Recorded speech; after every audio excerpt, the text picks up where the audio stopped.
Hello guys, my name is Matthew, and in today's video I'm going to show you how you can easily add an announcement bar or a theme in your Shopify store. So first things first, we have to log in as an admin in our Shopify store website, and for now this is our workspace. So now we want to focus on the left side, where is the online store option, and then we have a themes here.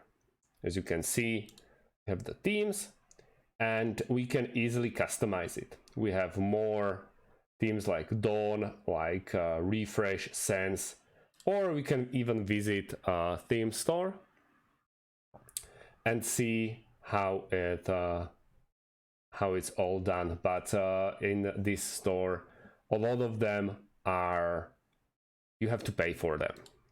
So for example, craft, we can add it, and then we can easily customize our themes and our announcement bars.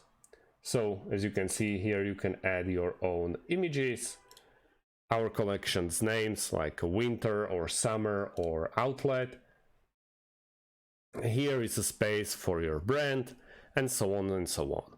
So that's how easily you can add this announcement bar into your website. That's about it, guys. Thanks for watching and see you in the next one. Have a great day and goodbye.